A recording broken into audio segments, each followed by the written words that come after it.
Remington Podcast, where we take a deep dive into all things ammunition. Today, I'm sitting down with Shotshell Product Manager, Ronnie Evans. Howdy, howdy. Owner of Rob Roberts. Hello. Custom Guns. And the expensive camera guy. There you go. That's it. Ryan Sparks. Awesome. Well, thanks for being here, guys. Really appreciate it. How'd you enjoy your factory tour? Absolutely awesome. I love things like this. We talked about it earlier. It's just when you're in this business and to actually see what goes on behind the scenes on a place like this is unbelievable. Mm-hmm.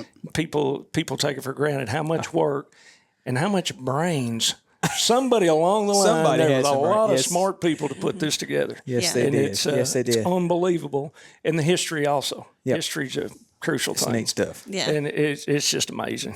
Yeah, it's good stuff. Especially with you guys being an Arkansas company. Well, I'm sure you love it. And, I've been to shoots and stuff down here, but never went through the plant. It's like, okay, yeah, it's always there. It's big. But to actually get to go through it was a thrill for me, I know. Yeah. Did you guys get to go up in the famous shot tower? That was cool. Mm-hmm. Yeah. That was very cool. It's the best side of the that's whole pretty factory. cool. Yeah. Yeah, for sure. That's neat. Well, let's jump right into it. You guys do a lot of cool stuff to shotguns, and you're definitely known across the industry for, making the best choke tubes. But good call. Yep. We had just previously had an episode on forcing cones where we briefly talked about it and how they interact with your wad. Can you tell me a little bit about what you guys do to help people with their forcing cones? To start off, when we started this business, and the idea behind it, it was, everybody in the world was doing choke tubes. So we wanted to do, because we knew how to do the gun works and stuff like that, and taking everything from the competition side and putting it to the hunting side, because that's where we wanted to be.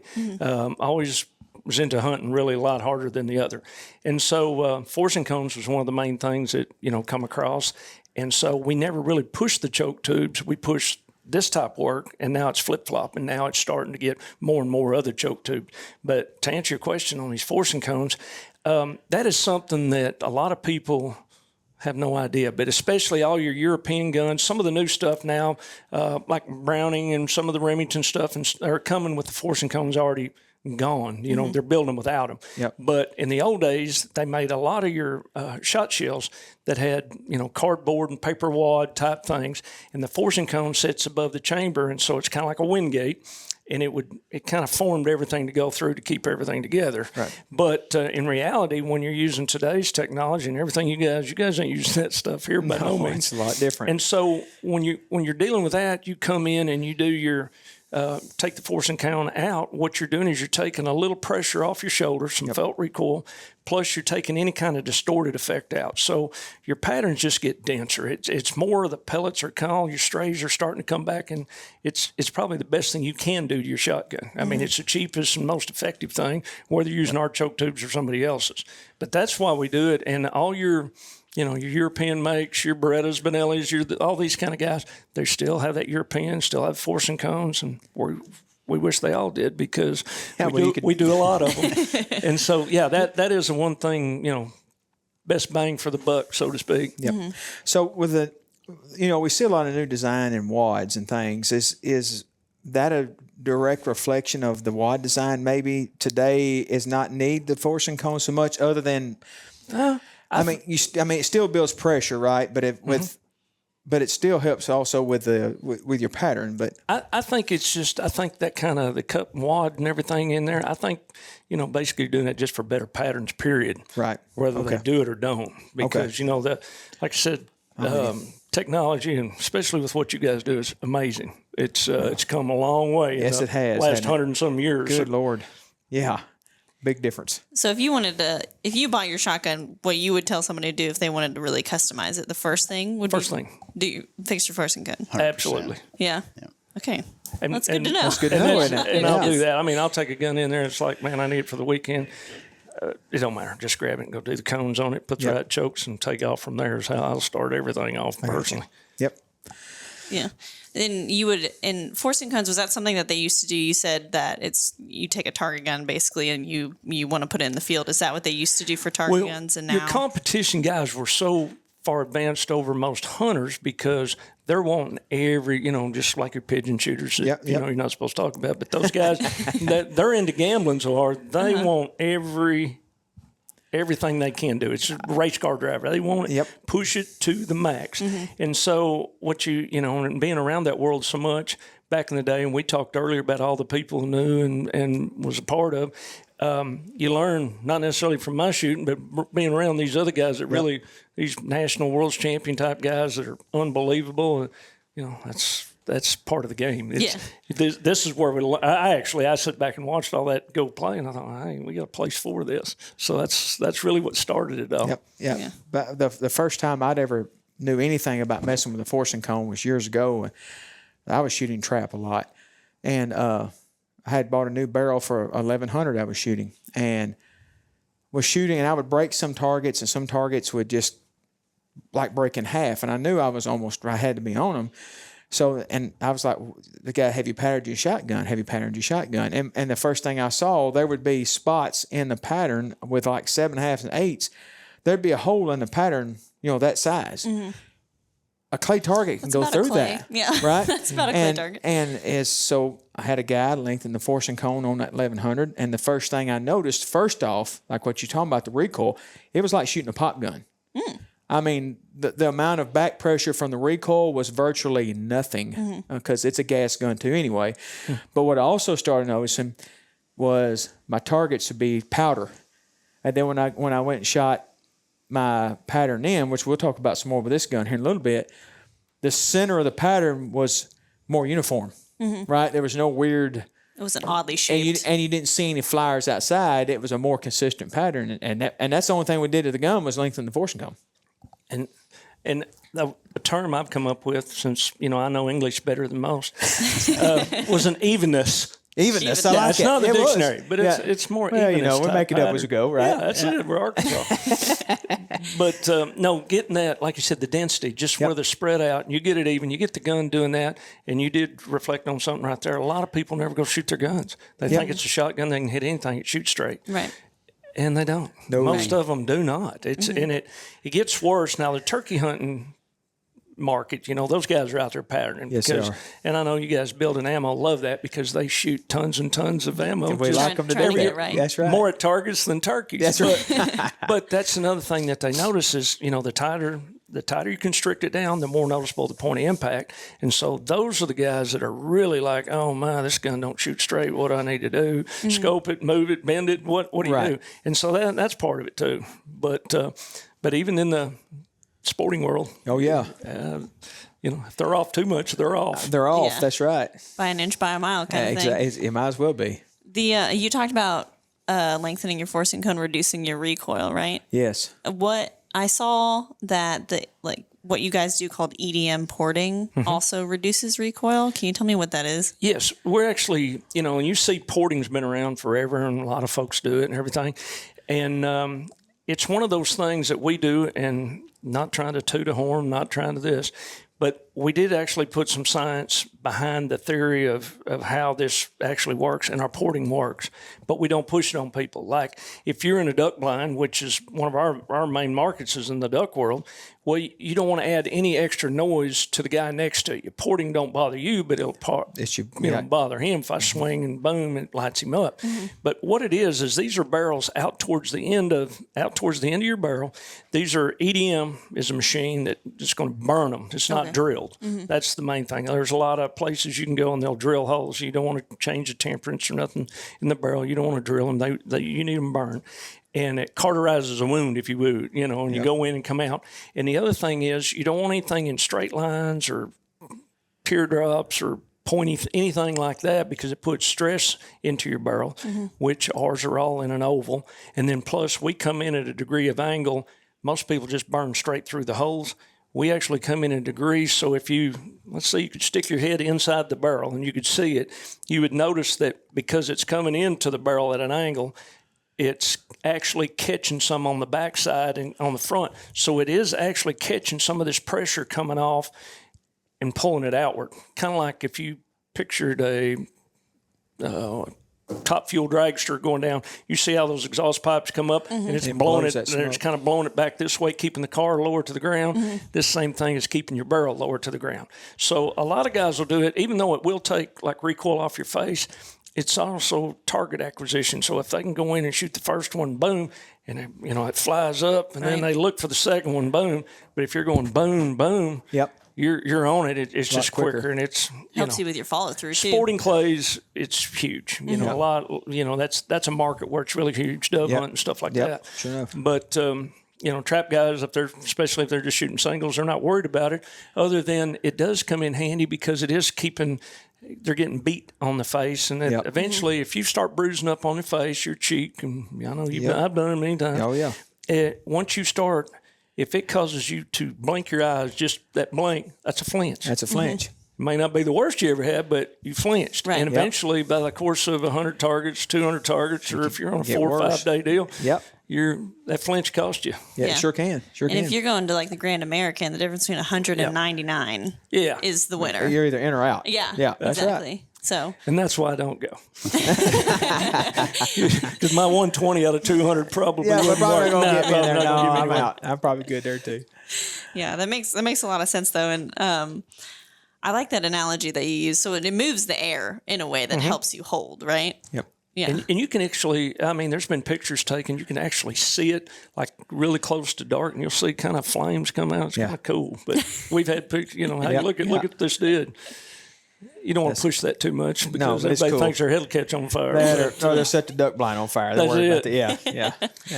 Yeah. And how does all of that, the forcing cone, the ED importing, play into how wads react with your choke tubes?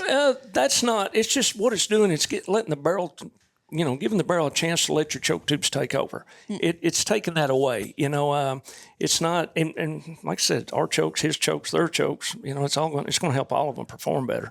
So it's not. And then once you get into the choke tube side. What we've done over the years different than anybody else, nothing spectacular different until this Raptor series we come up now. We've struck on something here that's pretty cool. It's pretty spot on.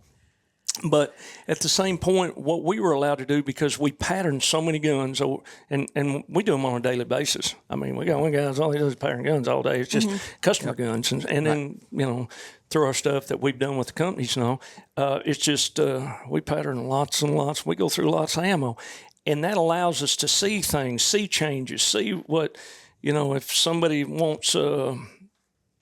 Their guns, so we're seeing a big change. I'm trying to be politically correct and not knock some other deal, and we don't do that. We'll always talk about what we're doing. Whatever they're doing is great. Yeah. But that's the biggest thing is it allows us to see that it does make a difference. And we did one of your duck call guys down the road there. We just did a pattern test we was talking about earlier, and they had to use a specific shot and it was like, okay, well, let's take them out and pattern them. And what we told them was going to work. They actually got to come in video, and they were like, it was spot on. And so that was really cool. That's really cool when you do that. And then you do have somebody like that comes in, and they put you under the gun, and it comes out just like you said, like it was supposed to. Yeah, it really did. It looked good. But and there's you guys service waterfowl guns, upland guns, turkey guns. Do you see people using like one shotgun for all three purposes, or do you really specialize once you get into each thing? Well, when they're on the clay side, they usually specify for each one. They really do, because your trap guy, he's going to want to shoot his specific model, and then now ducks and turkey. They do, but you really don't have to. Usually the best turkey gun's the best duck gun. Yep. It's what I always found. I mean, I'll use the same gun back and forth, and I know we build all different kinds. But a lot of people hunt different than I do, I'll say. I mean, I'm the guy that drives down the road and shoots out the windows. No, no. In reality, I've always been like on the turkey side, a run and gun. Yep. And so that's what I was used to. A lot of people are hunting blinds and all this kind of stuff nowadays because they don't have as much land to hunt or whatever the case is. They like to sit in the blind just like they're duck hunting, hunt turkeys the same way. Yep. And so they like the shorter everything because they can move it around inside those type things. Sure. Old days, a guy by Bandsner 100 years ago, I don't know. You might remember, I don't know. I'd wait before you. Yeah, it might have been before me. But that was when they started taking some of these turkey guns, and he would cut them off to like 20-inch, and then he'd sleeve them and put out, and everybody got that craze of wanting that short barrel. I'm not going to go into all the good and bads of what happened. And but that's where the choke tubes really come in, because that way we're not putting a sleeve in your gun and you're stuck with, oh, it don't shoot good, or oh, it does shoot good. You know, that's a problem. Yeah. Cut it off and sleeve it, and it's the wrong one. You just got what you got. You're done. Yeah.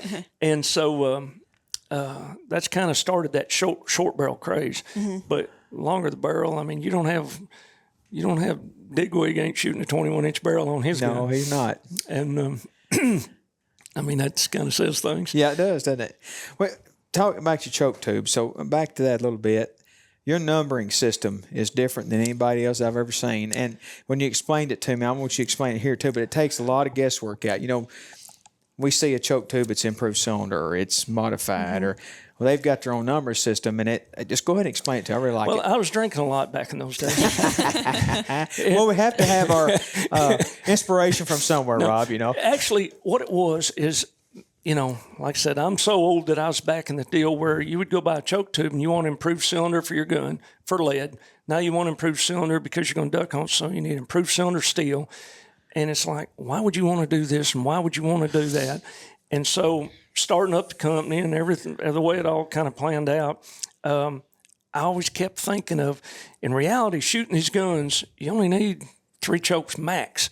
You know, and I got sick of it because I shot a lot of sporting clays, and I got tired of watching you guys go up there, and that guy's up there, and he's doing his little thing with his hand, and he's measuring it, and, you know, and I mean, it got to the point where it's like, hey, dude, why don't you step it off, come back and shoot it? Yeah.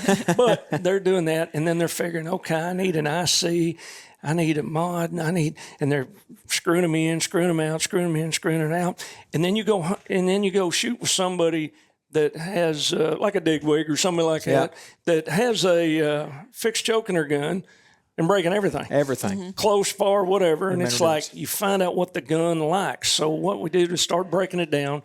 And what I want to do is I want to see where it was at for short range, like 25 yards and in, and then your mid-range, 35, this, and then your long range on flying stuff. Turkey's a different thing. Turkey, you know, different deal. But we would find that 3 chokes max for everything. And so instead of calling it an IC or this or that, what we would get into is the actual number of the constriction. So the constriction being like, for example, on a 12-gauge gun, your constriction's 5 thousandths per. So, you know, 0 cylinder, 5 skeet, 10 IC, blah, blah. Yep.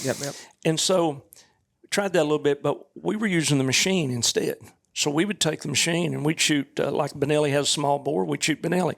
Then we'd go to something like a Beretta, which is a little bit bigger bore there. Then we'd go to like a Remington, which is a little bigger yet. And then we'd go to Browning and then some of the Winchester Super X type guns with the larger bores. And we would find where that constriction was. So at that point, and I'm going to talk Browning and Benelli here because you're kind of at the ends of the spectrum, Benelli being the small bore and the Browning being the bigger one. So this gun's got a 725 bore, which usually they're tighter than that on the Benelli. The Browning's like 740.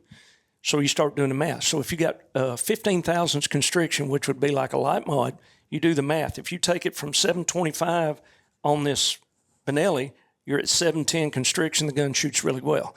You go to the Browning and you take that 15 thousandths away from it, you're at 725 and it's not shooting so good. So what we want, and this is where my thought process come, and it was like I said, I don't know, just I'm nuts anyway, so there you go. it come from the deal is like, take that out of that guy's head, or girl, or whoever, but take it out of that shooter's mind. And when they walk up there, you've got small, medium, and large. For the most part, if we take the gun and pattern it, and you're going to find that gun likes 1, and really 1, maybe 2 chokes. So some guns, all you need is 1 choke that they really perform well with. And that's where, and the thought process come from watching your Wendell Cherries, those guys we talked about earlier back in the day that was going in, they're all still shooting, it's all great shooters. But they were using fixed chokes because they would find out what that gun liked and go that route. So that's what my idea was to take your gun, his gun, their gun, and put the right constriction in it because we've tested it so many times. Now you're off to a really good start. And on the hunting side, it really worked out well because, you know, like our most popular choke forever was always the T2 choke. Yep. And that's put you at your basically a lot mod There you go. in between there.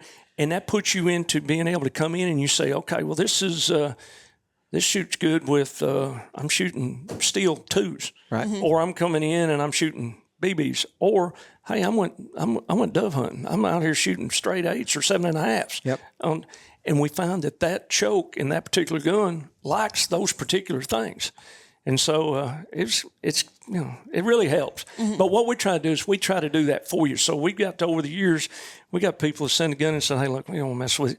You do this, pattern test it, do what we need to do, and just get back. And the success has been so good.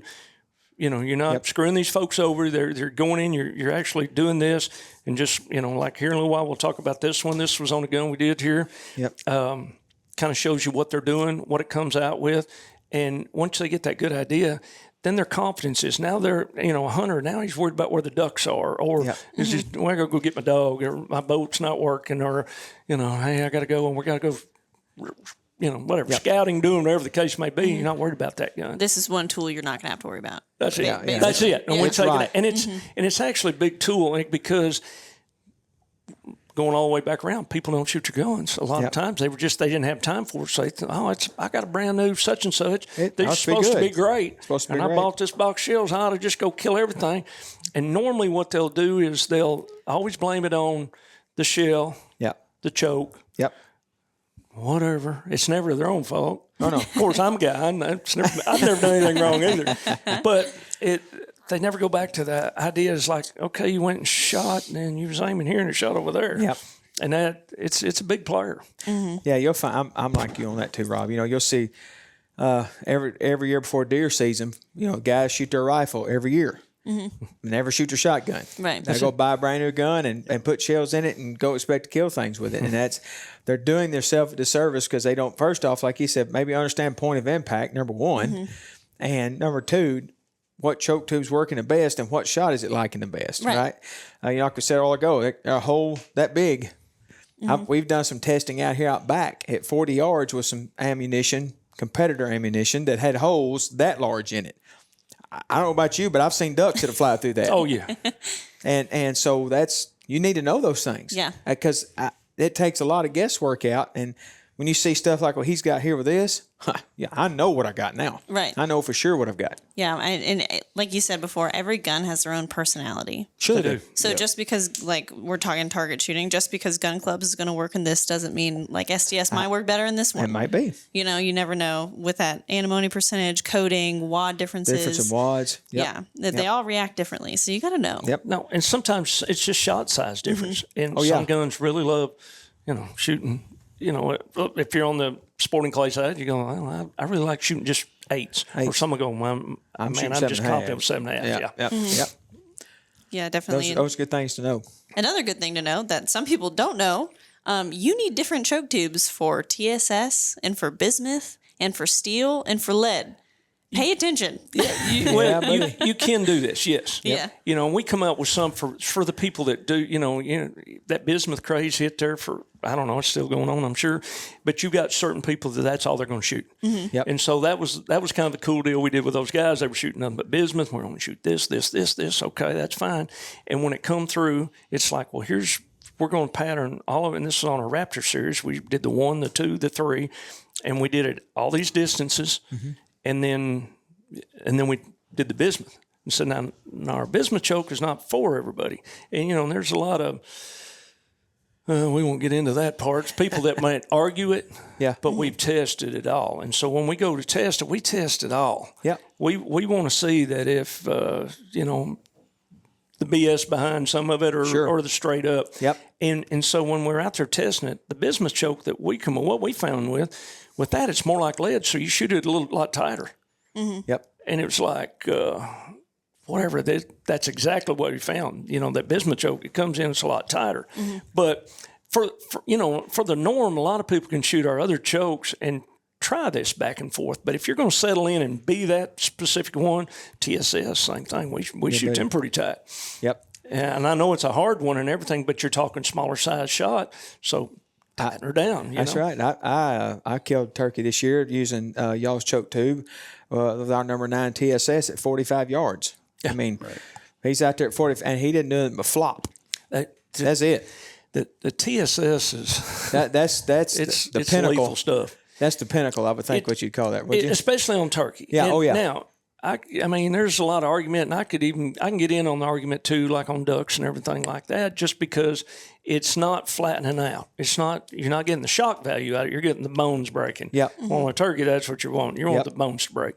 I mean, you're never going to get past anything, I don't think, any more lethal than buckshot. But that's not always what you can use. Yeah, yep.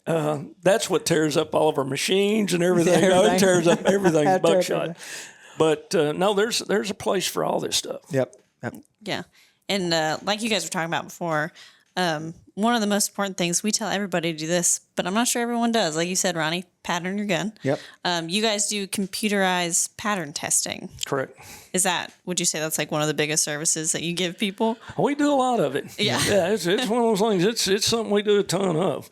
But that's what that allows us to do is to actually prove what's going on. And you know, like a lot of times we can tell you, hey, shoot this. This load, this is going to work great out of that gun. Go check your point of impact, make sure it's right, and then shoot this. But that don't give them the confidence they want. If they actually get to see what happened, then they got the confidence. Hey, I'm done. Okay, there it is. I'm good. And that's what we want. That's helping. And so that's kind of the big thing of this. Plus, it also proves whether we've been lying all these years or not. You know, it kind of tells you it does go. And it does tell you, you know, one of the important things, like on the ammo side, is find something that's consistent that you like. Sure. And stick with it. Yep. Yeah. Stick with it.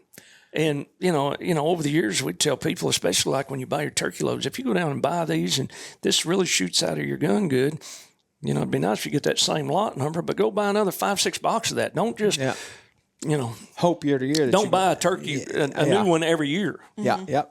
You know, get it. If that's good, buy enough, you got it. Do you mind if I show them this, Ronnie? Oh, sure, go ahead. Do you want me to cover any of this info here? No, I'm fine with that. Okay.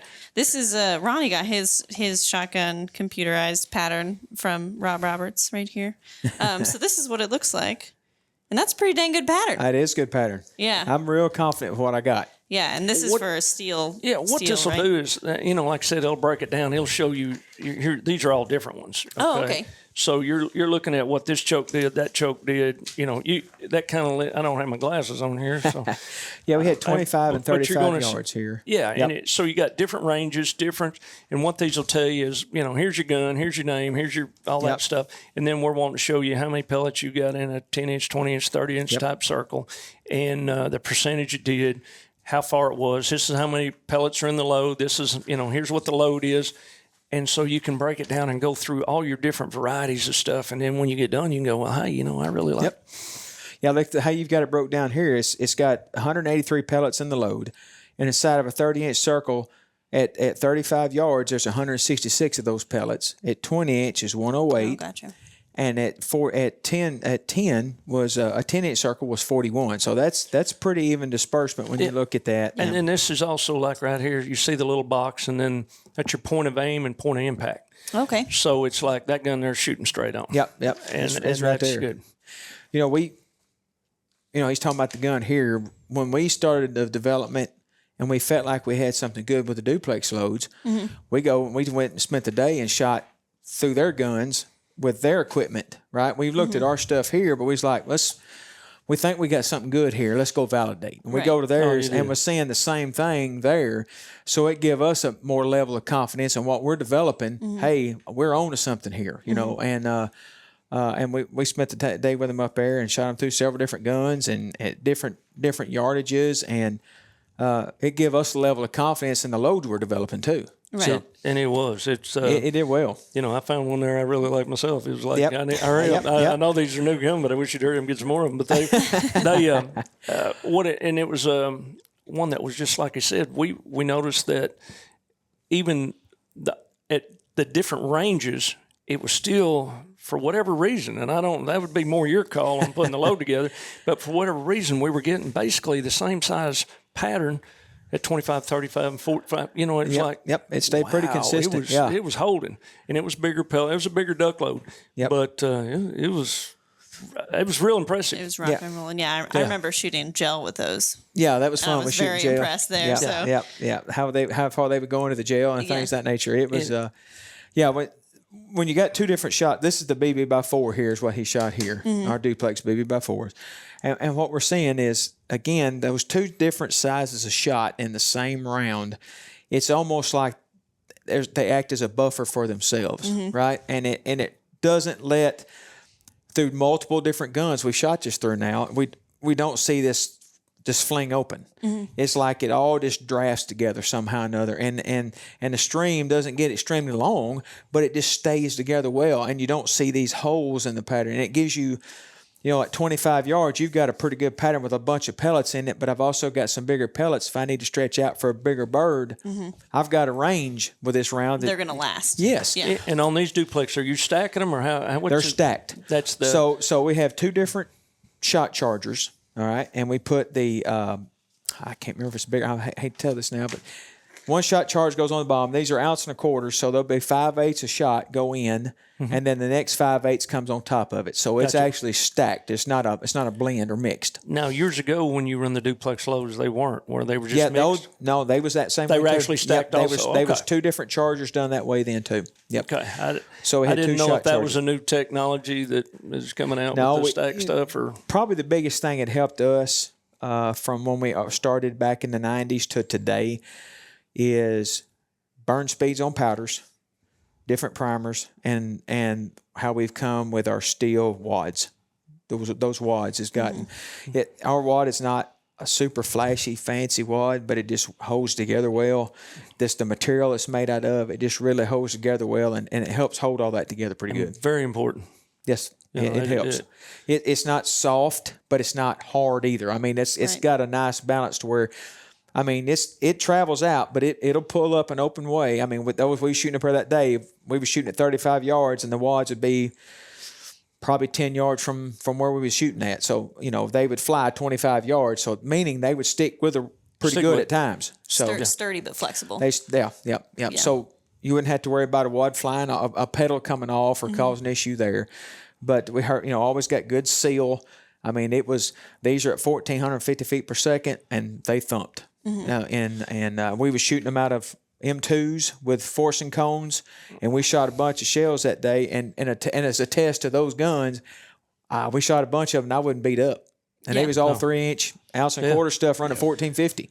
So that gives you some idea about what the gun they're building out of a round. I know is thumping. Well, and that wad, what you talked about, the distance that wad's flying at a time, because if you sit down and you watch some of these that have gotten the really stronger type wads, and you're going out and you're shooting them and they're actually blowing a hole in the paper at 40 yards, sure, they're hanging in there for a long, long time. They're hanging in there too long. They're too long. Yep. And unless because really and truly, if it's at 25 yards, you just need to be on it. So I look at it. My personal gun, I want it to be a 40-yard gun. Yep. And that way, if it's in here at 10, 15 feet, I better be on it. And if it's out there at 60, I may still whack it. So that's what I want to see. But that wad right in that distance is perfect. And that was part of what we found when we come up with that Raptor series on the choke tube. We're still talking on chokes, was for a little bit of that, because we didn't want to put a wad stripper in there. We didn't want to change that choke tube actually come up because of gators. And I know here you go again. I'm telling you about half nuts. So this is coming back from a long trip from a swamp, okay? 12-hour ride back. But it was one of those, I kill lots of alligators. I do. I like shooting gators with rifle. Not like on TV. I like shooting them here and there. And 270 yards, that type of thing. I like whacking things like that. But so the guy that I was hunting with is an older guy that always goes in and says, "Hey, look, he said, I've seen your trucks and I see all these ducks and turkeys and all this stuff. Why ain't there any gators?" I said, "Well, we don't build gator jokes." And it's like, ain't not a call and it was for a that. joke. So now I got a 12-hour ride thinking about, we could port some chokes. Everybody's always wanting us to do ported choke tubes. And I've never been a fan of ported choke tubes. And I'll go ahead and clarify why that is too. A lot of people think it takes recoil out of the gun. It don't. That's what it does on the barrel. It's too late at that point. It's a wad stripper, which I'm not going to say it's not always a bad thing. And I'm not trying to knock the people that do pork chokes. I didn't like them because, especially on turkeys, I was seeing them with the wads and stuff and the different shot size. I was seeing the point of impact moving around a little bit. Oh, wow. And so if you're sitting on and you're boom and it's left and boom and it's down right, boom, and it's, it's kind of moving around because when the wad goes through there, and since it is a wad stripper, the porting is what it is, it might catch here, there. It's not perfect. It's not a rifle. And so that's my claim. Now, I'm not saying everybody does it, that you're dumb for doing it. No, I'm not knocking it. Yeah. But what I am saying is I knew that a non-ported choke, it was consistent, bang, bang, bang every time. And so once we started thinking about this new idea that Rob had coming, because he's nuts and he come back from Gator, and now he's going to put Gator tubes. Teeth marks in it, and then you're going to have the gator eating it. It's crazy, but it didn't work out that way. We spent 3 months playing with these choke tubes, and we got to the point where we'd actually go out. We tried different parallel sections inside the chokes. We can get into that in a little bit, but we tried all these different lengths to the head, all this. We'd find the choke, it was working perfect. And then we'd take it out and we'd port it. And then we'd try elliptical porting, or we'd try straight line porting, or we'd put just straight holes or teardrops or teeth marks. And every time we ported that choke, we'd lose 20, 30 pellets out of the core of our patterns when we go back and shoot them again. Huh. It's like every time. And it was like, It's okay. like you could flip so it off we and were on. not, as a company, we were not designed to make ported chokes. And it's like, okay, I give up on that. Yep. But at the same point, since we went this far, let's beat our other choke. Let's come back and beat this one. And it was just tough to beat. It really was. And so what we come up with was a deal we'd played with years ago. And it was we tried, how did I put this? If you scuff the inside of the choke, it's amazing how much better your choke shoots. We had a shell company that talked bad about us because they said, if you look at our chokes, Rob Roberts' chokes, you look at those and they're rough on the inside compared to these couple other guys, which are good folks, I'm not knocking them. Yep. Theirs is a lot slicker. Well, we never engaged in this fight, never went into this fight. I don't care. He can think whatever he wants to. But the reason ours is rough on the inside is because we make them rough on the inside. So we went back, clear back in the 1800s when they were going into different designs on, in the barrels, shotgun barrels and stuff like that. But what we found was the rougher the inside of this choke tube is, the better they shot. And so it was just given enough of a tug, let's say, not a complete wad stripper type, but it was enough tug and it more of an even type tug that it was allowing that wad to cut loose just about right time.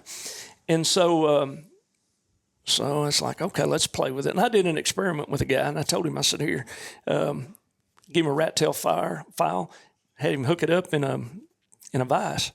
I said, now, we went out and we shot 10 times through the machine, got exactly what it was doing. It was a factory choke out of a factory gun. All right. Come back in, same box shells. I said, now take this file and go nuts, just all over, just rougher up. Rougher. Yeah. And he did. And he goes, well, you've lost your mind, Okay.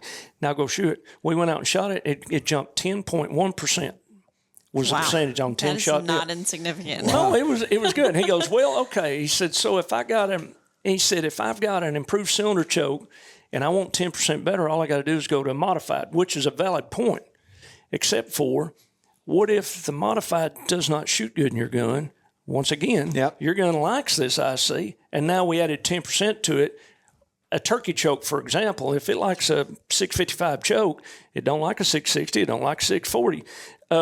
But you shot that through there, and that's where it's at. Now, if we can gain you another 10%, we've had a home run. Yep. And so that's what I was trying to do, and got to where we were doing a come back in, even knurling inside. We're trying every way to rough them up manually so it was each one. Right. And then we come up with this Tula cut. And I don't even know if that's a word. That's kind of another one of them words. But, played around with the cut, put it here.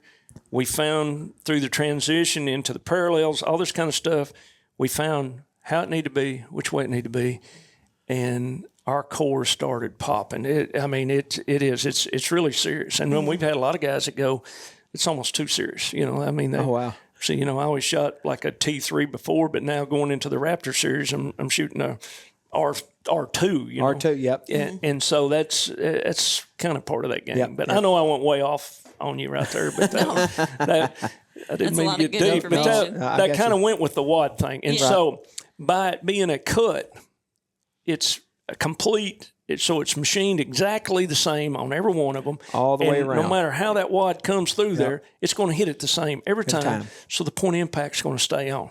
Say a lot more consistent. I got you. Yeah, that was like 30 minutes of That's blowing right. there just to get around to the same thing. Oh, we've got it. It shoots That's straight. it. No, that's Yeah. cool. That's good. Yeah, because I know we've talked about that before, and I've looked at them, and you can see it's not slick, but it's just got. You can tell there's a little resistance there, just enough. Like a little texture. Yeah, We actually bead blasted the insides when we heat treat them. Well, I mean, we literally scuff them to say scuff them and then have a guy go, oh, yeah, they're just not slick like these. Like maybe that's on purpose. It was. That's right. That's right. That's so funny. How did I want to know like a little bit about the history of Rob Roberts customization. How did you guys get into the business? I don't know. Like I said, years ago. Now, it was one of those things that basically 100 years ago, me and a couple other guys were shooting skeet against each other off an old Bud rim off an old truck with an old hand thrower on top of it. And it went in. One guy said, my dad used to be a skeet champ. He has them old Winchester machines 100 years ago that they'd have it out there, them throwers. And he said, we'll go up there and see if we could fix them. And we went up there and fixed them. It was an old high and low skeet house. And it built. And so it's like, then we started playing with guns. And then we've seen there was a lot of people, as you get into it, you start hearing these other companies like Briley's been around forever. They're the grandfather of all that. And they are amazing at what they do, and all their OEM stuff and everything like that. Yep. And it was like, well, we could probably do this a little better here and here and here. And so, over the years, I've always had somebody say, well, what's the difference between you and those guys? Hey, they're the granddaddy. There's nothing wrong with what they're doing. Yep. There's nothing. But they're building so many where we're the smaller size that we can actually go into customize and pinpoint it a little bit deeper. They don't have time to. I mean, they're doing them for all the factories and stuff and everything. So, and I always had a good relationship. We've never that type of thing. But it was always like, well, here comes the competition side. Well, I'm gonna beat you, you beat me, and all that. So we started playing with it. They formed a company. I went to work with them for a while. I was, family-owned trucking. I think I've done a little bit from concrete to chicken thief, but it's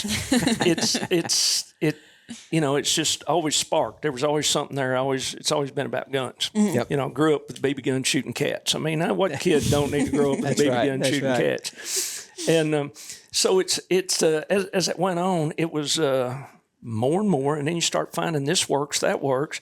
And so I think we started this company. I say we on that one. That was me. It was like in 2006, I think is what it was. And it's a weird thing. I had $248 in my pocket, one kid in high school and one starting college. And I thought, well, this is working out good. Time to start a new company. Let's start a new company now. Yeah.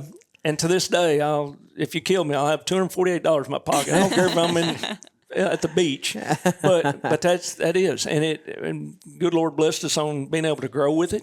And now we're getting more people and getting good people like Ryan and these guys here, man. Now it's, back then it was all right because you weren't doing as many guns. But now with what we got going through, you got to have guys like him. And, if somebody else has got to know something because I've lost my mind. I don't remember where it was at. But that's where it started. And we just stayed with it. And like I said, once you got into the ducks and that, and it's always trying to do something different. Something a little bit off the wall, and we've been blessed with that because so far it's been working. It's just hot rodding stuff is all we're doing. It wouldn't make sense if it was the same as everybody else. It's no fun. He talks about coming into here in this factory and things, and I've been up there place a couple of times. But the first time we went up there and was shooting up there and was showing us his place, and I'm looking around there. I thought, man, this is not exactly what I was thinking. I didn't know what I was going to think when I come in there, but. Big old buildings, and there's guns laid everywhere, and he's got people working, and I'm thinking, golly. And you go into the Cerakote room, and there's like 7 or 8 guys in there and coating guns, and I was like, goodness. I mean, I was quite impressed with the operation, but the what we did, the pattern, where he had his pattern machine set up, we got to get one here. So that's one thing John Langenfeld and I've talked about quite a bit. We need one of them here. Yeah. Yep. So that was a pretty neat deal. But first class operation, no doubt about it. I appreciate that. And like I said, you do because you learn so much from. Oh gosh. And I'm terrible on technology, but that computer tells you so much in such a shorter time frame. Just like that. Yeah. Just like we'd shoot, take a picture. By the time we said, well, that did this, that, and other, boom, there it is. And instant feedback, and you change the shot size, or you change a choke tube, or you change a distance, you shoot it again. I mean, it's just repetition. And you can run through and really look at what your gun and your ammunition, how they're performing hand to hand, and what do you need to do next, or are you done? Are you satisfied? So was really impressed with all that. So that was neat stuff. Definitely so. Definitely chasing consistency too. Oh yeah. That's it. And I think there's one thing that's still out there that I'd like to push and get more and more to learn more on is actually the shot string. That's something that to really pinpoint it. There's you've heard the old tales of hooking behind the wife's car, the old station wagon from back there. All that stuff. Driving but it 80 would trying to really shoot be, with the technology and where it's getting, and we don't have a way to do that. We're here, some people are coming up with it. As soon as they do, we do want to be a part of something of that. Yeah, because that's telling another tale. Yes, it is. Especially to turkey hunters. A turkey hunter, that's probably the biggest thing that gets frustrating at times is some of these guys that, 20 gauge is taking over the turkey market. Yeah. I mean, since TSS has hit, the 20 gauge is really hard to beat because, we had stated that the 20 gauge is outperforming the 12 gauge, and we've had people come to NWTF and say, "Are you guys saying that? Y'all are crazy." Well, yeah, we knew we were crazy, but at the same point, it really is. And what we were talking about is not pellet count. It's not, the old thing on turkeys, how many pellets you got. That don't matter. There's a shot string involved here. So you're shooting at a silhouette. So his head's up. You go, boom, he falls down. The rest of the pellets go right over the top of his head. So if you're shooting 200 and a 10 and she's got 300 and I got 400, don't really matter because the first pellets that hit him, he's going down, the rest of them going over. That's exactly right. And so if you got a 20 gauge that is actually shooting flatter, further, then that's outperforming in my book. Yeah. But it is what it is. But that shot string, that's something that's really cool that, it does come into your choke tubes, the tighter the choke, the longer the shot string and all that kind of stuff. So, you're talking about shot string too. I've heard some thought around in the sporting clay world that a lot of these guys are shooting a little tighter constriction than what you would expect because of the longer shot string. And their thought process is because that shot, especially on like long crossers, that if you're going to miss in front, because the chance of that shot stream rear catching that target can still break the target. Yeah. So, what would that do to a duck crossing? Exactly. You'd still get the duck. So there's some. Got to figure out how to look at that, how to get that done. And it is, right? and it's also you got to cross it over to the consumer too. Yes, because a lot of them, once again, if he's not powering his gun, he don't realize what's going on with that. Yep. And so, and that made us circle back to why the T's and the R's and all that kind of stuff was trying to take that guesswork out. So that that person's going out there and they're killing more and they're doing more, so they're real fond of the product. But in reality, they couldn't tell you if it's IC or mod or whatever. Right. Yeah, they just know that that's what works in the gun, and that's what we're trying to do. That's exactly right. And so that's where it kind of makes a big old circle. Yep. Yeah. Ryan, how did you get into the industry? Where did you come from? What's your love of the shotgun world? Well, honestly, I was looking for another job. I was needing one bad. My uncle had been friends with Rob for a long time. Okay. So it just I heard Rob was looking for a job, and I said, I don't care what it is. I want to be a part of it. And so I'm here. This is forever going to be a thing. Yeah. So. Oh, and it's worked out so good because he has come in and he's got into knowing a lot of what's going around in the shop and everything, but the social media side and everything that he's doing with that's come in. And that's something that we weren't doing. And that ain't why he came. That's just where he grew into. It's kind of like one of those things, and he's gotten really, really good at it. And so it helps. Just, you got to make full circle with everything. So we're glad he's around there. Yeah, absolutely. You guys are making a big wave, and people know who you are. Yep, definitely so. Yeah. Everywhere you go. Yeah. So it's not always a good thing. Well, I guess it depends on the company you keep, but yeah, I understand that too. Yeah. Well, good company, good employees. We love you guys. Well, we're glad you do, and we appreciate you letting us come up here and go through this, because that is so cool. It's so much history, so much stuff, and it's amazing to know how smart those guys were 100 years ago. Yes. I mean, we've still got equipment that was made in the early 20s out here running. Well, you look, 1920s. You look at some of the stuff because everybody thinks that, you just took it in a machine, boom, there's a bullet. No. You're good. There's your ammo. You're good. Yeah, it's nothing like that at all. Wow. And to make the machines do what they tell them is also amazing. That's that technology that I've always stunk at. Yeah. Yeah, I was telling him earlier, I said, people, when they come to visit, the first they think about seeing loaded rounds in boxes, and what they don't really understand is 75% of this operation is metal forming. Everything from caps, shells, lead, copper. It's 75% of this business is metal forming. A lot of stretching. And then the sexy part, the 25 is loading around and putting it in a box, right? So, but there's more metal forming than anything here. Well, that rimfire thing really is what. That's fast. I thought that was so cool. Well, just, putting the primer side and everything into it, how that works. Yep. That was, because that I always wondered. Yep. I mean, I thought I knew a lot about that stuff. How does it get to the rim? How does it get to that punch with them flutes? As it spins, it just squeezes it to the rim, and it stays there. And when it dries, it's got a kind of a glue type stuff in it called gum. It makes it stick. There it is. Oh, that was really, really neat. Yeah, neat stuff. Yeah, I love when like experts like you guys come in here and they're like, I didn't know that. Didn't know that, right? No, that was really amazing stuff there. Stuff. Yeah, well, that's awesome. Thanks for being here, guys. Oh, thanks for coming down. us. We appreciate it. Yeah. Enjoyed it. Well, there you have fun. it, guys. Remington is on the rise. Like, comment, subscribe, and be sure to share this podcast to your hunting or shooting buddies. Rob, if they want your services, where do they go? Just hit our website for starters. It's just robrobertsgunworks.com. There you go. Simple. Thanks for listening.